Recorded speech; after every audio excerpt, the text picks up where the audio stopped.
আচ্ছা, আমি একটা জিনিস বুঝতেছি না। তোমরা খেয়াল করছো কি না? আমি এই বিষয়ে মানে বিগত কয়েক বছর ধরে খেয়াল করতেছি। বাংলাদেশে এত পাগল হইলো কেমনে? এরা কি প্রেমের ছ্যাঁকা খেয়ে বেকা হয়ে এরকম পাগল হয়েছে?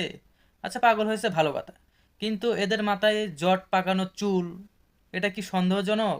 সব পাগলের তো মাথায় জট হয় না। তাছাড়া এরা কি বাহির দেশের কোনো এজেন্ট টেজেন্ট হবে?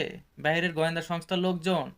আমরা কিন্তু এই বিষয়ে আজ পর্যন্ত খেয়াল করিনি। বাংলাদেশে কিন্তু পাগলদের কিন্তু কোনো লাইসেন্স নেই। তাই আমাদের উচিত, প্রশাসনের ভাইদের বলছি, এবং যারা প্রশাসনিক কাজে নিয়োজিত আছেন ভাই সবেরা, তারা এই পাগলদেরকে একটু রিসার্চ করবেন এদেরকে নিয়ে। এরা কি সত্যি বাংলাদেশি পাগল, নাকি বাইরের দেশের কোনো এজেন্টরা এর দেশে বাস্তবায়নের চেষ্টা করতেছে? মানে বাংলাদেশের তথ্য এদের মাধ্যমে বাইরের দেশে পাচার হয়।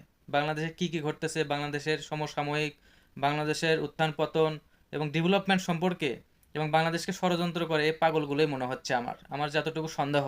এদেরকে বিশেষভাবে ট্রেনিং দিয়ে এদেরকে হয় ঠিক করা লাগবে, না হয় এদেরকে তাড়িয়ে দিতে হবে এই দেশ থেকে।